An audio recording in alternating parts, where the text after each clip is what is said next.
It's time that the British Railway gave us some kind of uniforms to wear, but the old type, which get very filthy and not clean enough for the public to see, so they decided to give us new kind of uniforms, what we are to be proud of. There's only one snagging about the uniform, it's the hat.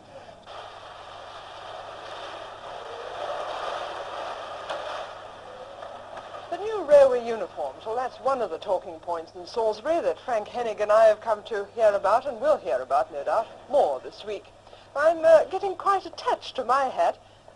Talking of uniforms, I'm rather keen on yours, Frank, I think. Well, you know, Meryl, do you really go on this new fashion sort of headgear? I rather prefer the traditional British wear, I think. Oh, and it suits you beautifully. But that's only one of the talking points. I'm sure there are going to be many more for us to find out, so let's go right ahead and hear.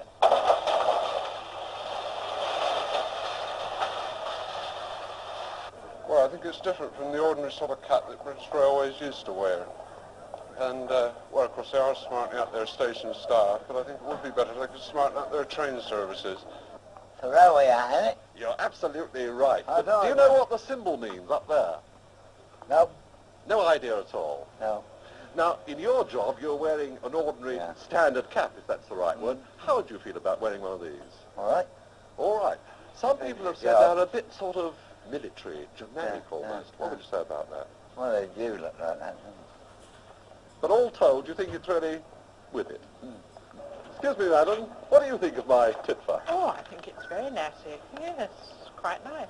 But have you any idea? Very continental. What about this symbol on the top? Do you know what that It means? looks like something for the airways, I don't know. What do you think of my hair? First class. Have you any idea where it comes from? Who normally wears it? Well, yes, at the airport, you see a lot of them. Well, you look like a French gendarme. Do you like it? Oh, it's not too bad. Well, it's rather nice. It's smart. In a Frenchy style, rather, if you don't look very English. No. Do you, though, in general, approve of this as a style for British Rail? It's easily recognisable, yes. Oh, do you like it? Or I would you rather think it have would those suit old... most men. Would suit most men? Oh, no, and you, but I don't know what you normally look like. Thank you very much. More continental, isn't it? It's more what you call cosmopolitan. I mean, say everybody is just for this common market. But what do you think about this symbol up there on my cap? Do you know what it means? Yes. What's it mean? Yes, that's television. My name is Nigel Trebek. In this city we have two newspapers owned by one company, and yes, they come out on 2 different days. Why not bring them out on one day and make it one newspaper and one decent newspaper instead of 2 different ones, which I don't think much of?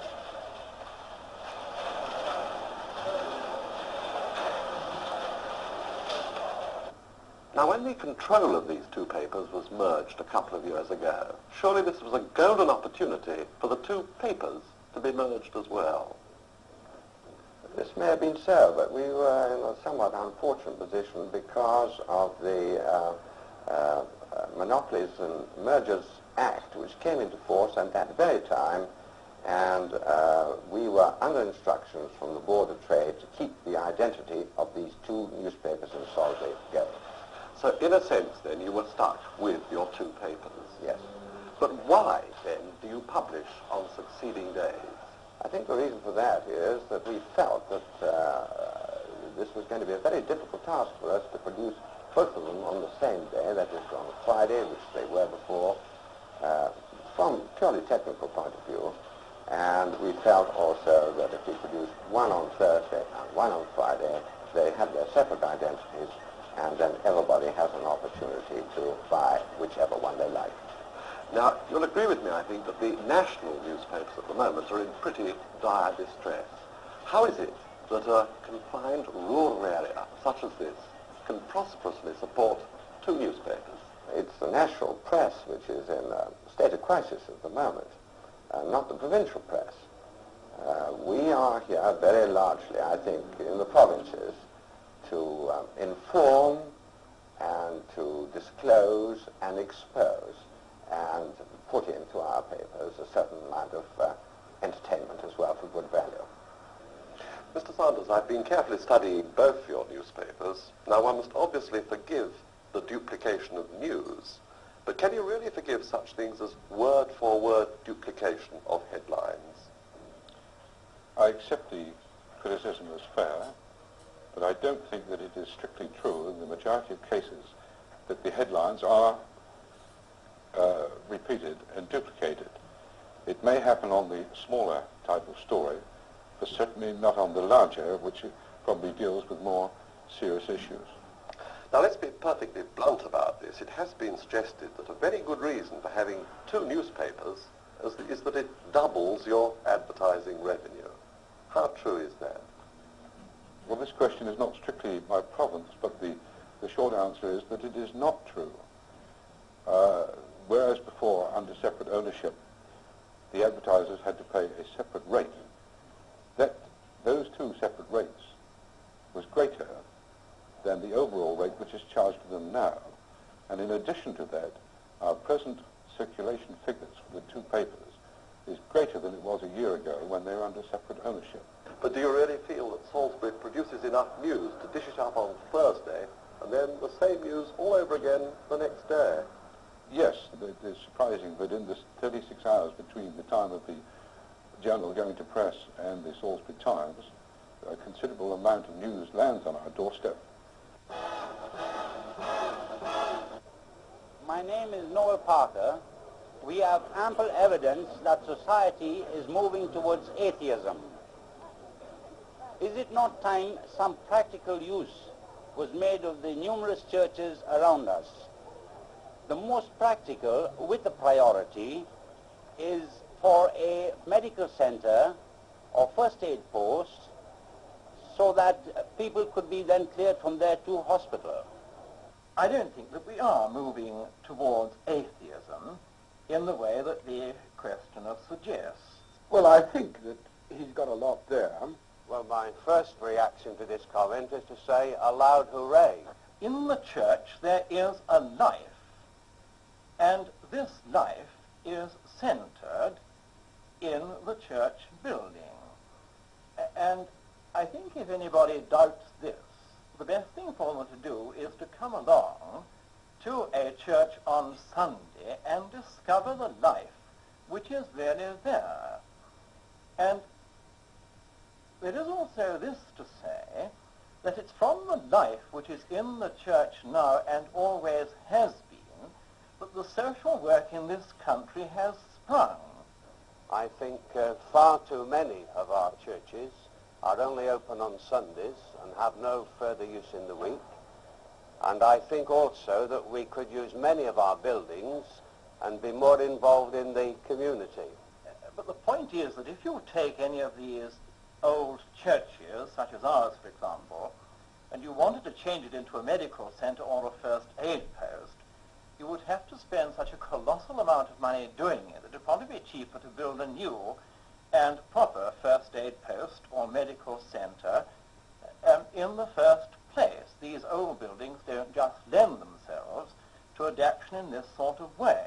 We have a great need, I think, for using our premises for the care of the aged people and also providing a youth centre.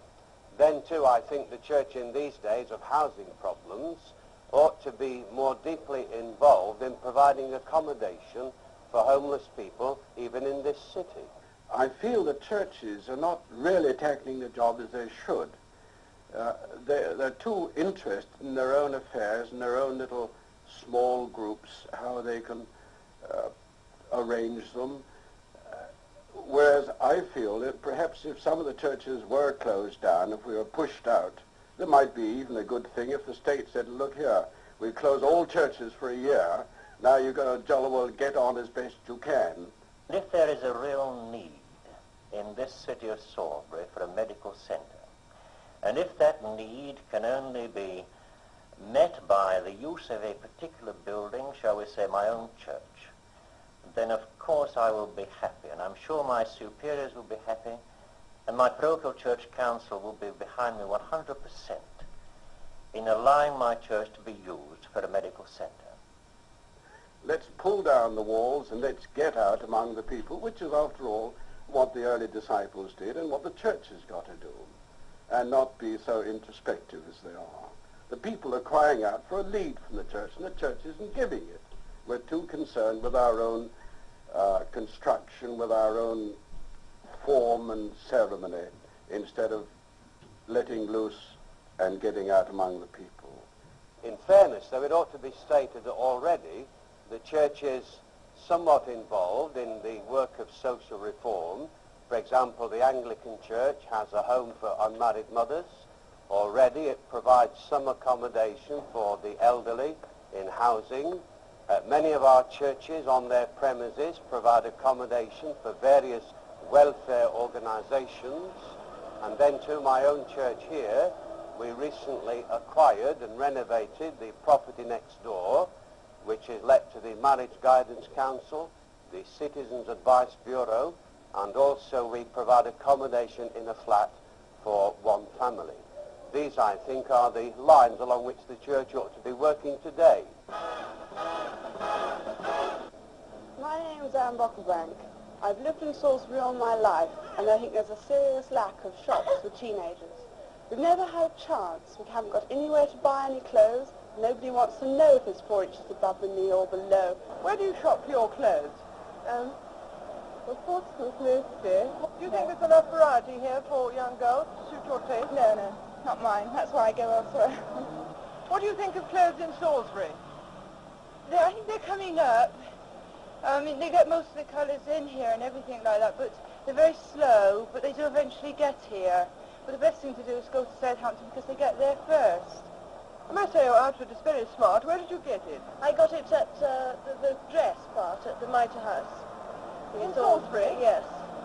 And the hat's part of a raincoat outfit, which unfortunately I'm not wearing today. And that's London. Do you like kinky clothes? Yeah.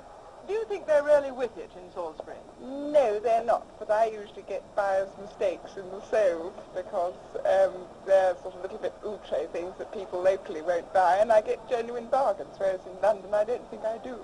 Do you like kinky clothes? Well, not too kinky. No. Where do you shop for your clothes? Well, I'm working in a clothes shop, actually. Oh, and what do you think of the fashion here? Do you think they're with it? Well, in extreme, you know, I think they could be a bit more, you know. Yes.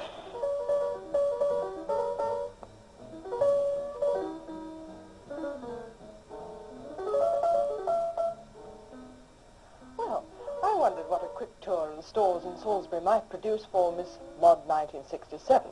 And one big store produced this, and right at the end of the season, I might add. This is the style that the Miss Mod 1967 is going to be wearing next season. And I think it's pretty with it. I'm Pat Williams, and I live in Hulse Road, and like many, I am one who will be losing their homes by the implementation of the Inner Relief Road. We were promised first by the council that we could be adequately rehoused in a property that they would build for us, and we were quite happy about that. But many now are concerned that they are finding themselves facing having to go into rented property at rents which they can ill afford to pay. Mr. Maidment, how urgent is this scheme, and how many houses are going to be affected? Well, it really is very urgent, because originally the scheme, the second stage of the scheme, was proposed to be commenced in 1969. It's now come forward to 1967, and it is hoped that we'll make a start in the autumn of this year. I think there were 23 houses originally affected, but of that 23, I think only 9 cases remain still to be settled. Well, first of all, they offered us either to buy our own property, we could buy other property, or else we could move into a council house, which we don't want to do.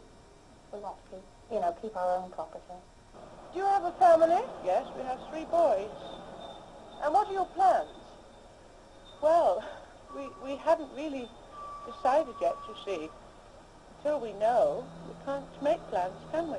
It's been 5 years, nearly, since they published it, you see. and we don't really know quite what to do. What about the unhappy people in these houses? Well, we're extremely sorry for them. And in fact, my committee and indeed the whole council are most anxious to do everything they possibly can to help them. And as far as we're able, to see that all get a fair deal. The majority of the people here think that whatever compensation they're going to get, there's no question about it, they are going to be out of pocket without a doubt. And quite frankly, we see no reason why we should be out of pocket. It's the council that wants the road, it's the council that wants us out. We don't want to move, and we feel that they should make adequate compensation. People who have a house should be in a position to buy a house similar to the one that they've got. Well, the city council, of course, will bridge any gap if she decides to have a new property built. The gap between the money she gets as compensation for existing property and the cost of the new accommodation. We will bridge that gap by a loan, which can be done, of course, under our normal housing scheme. Is it not possible for you to deal with this problem on a house-for-a-house exchange basis? I don't think it is really. You see, unfortunately, owing to the very steep rise in costs of both land and buildings, particularly in recent years, I don't think one can really expect to have a new house built for the same amount of money that one would get for the sale of a very much older house. We've got a very low mortgage at the moment, and we know that the present one is a 7 1/8, and I don't see why we should be affected, why we should have to pay more just because they want to pull our house down.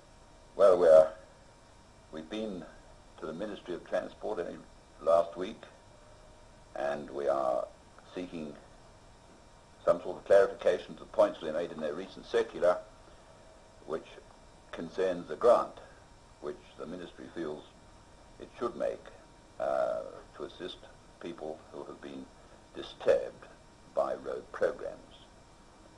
I think any such assistance coming from that ministry, however, will probably have to go into the housing pool, but I think it will enable us to assist these displaced people in some measure. If they give you a valuation which you're dissatisfied with, do you know anything about the appeal procedure? Well, I believe you can appeal to the Lands Tribunal in the end, but we're hoping it won't have to come to that. We'd still go to any lengths to make sure that we do get adequate compensation. I think that's the very least we should have. If, after agreement between their own surveyor and the district valuer, they still feel dissatisfied, I feel the only course open to them is to go to the Lands Tribunal. Whose decision is final? I believe so. My name is Christine Davis. I live at West Tivoli near Salisbury. I feel very strongly about a guard dog in the village which has attacked children, myself, and now almost mauled to death a pet dog.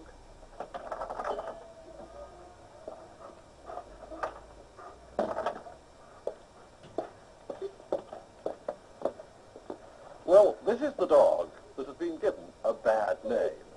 His name, in fact, is Vince, and he's a 9-year-old Alsatian, and I must admit that I'm trembling like a leaf as I say, hello, Vince.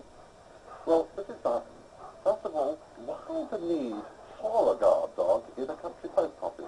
Thousands of them have no dogs for many years. Well, I think it's very necessary here.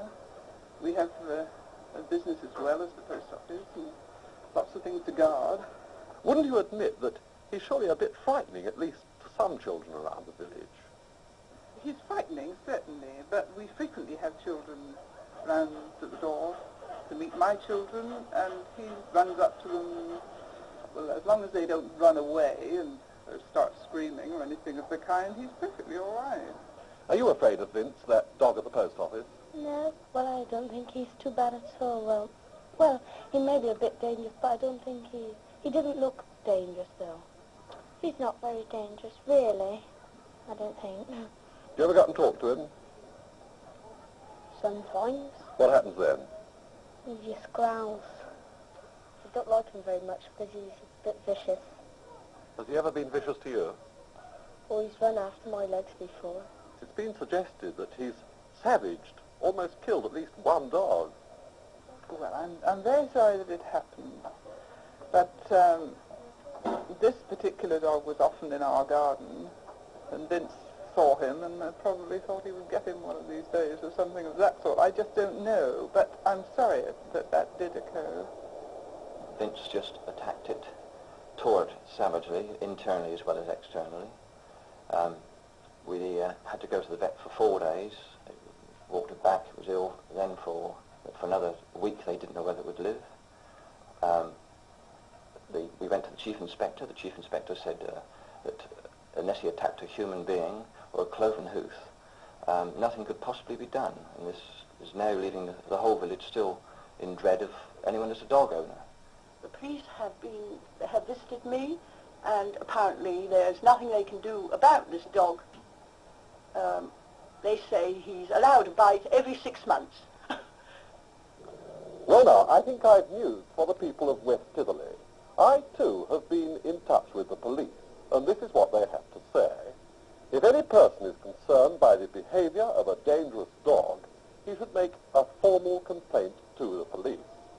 A magistrate's court will then consider the grounds for the complaint, and that court is empowered, if it considers necessary, to order the dog to be destroyed. So, Vince, my boy, you'd better watch your step. Can I have a dry martini and a scotch, please?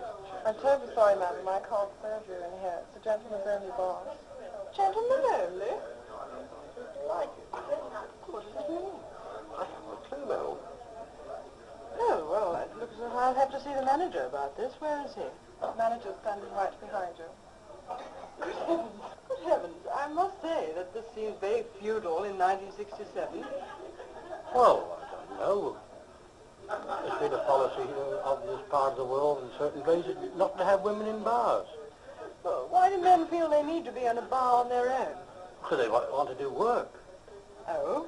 And women aren't able to do this with them? Women are too much of a distraction. Oh, that's the way you put it, eh? Distraction. Yes. Why do men feel they need to be in a bar on their own?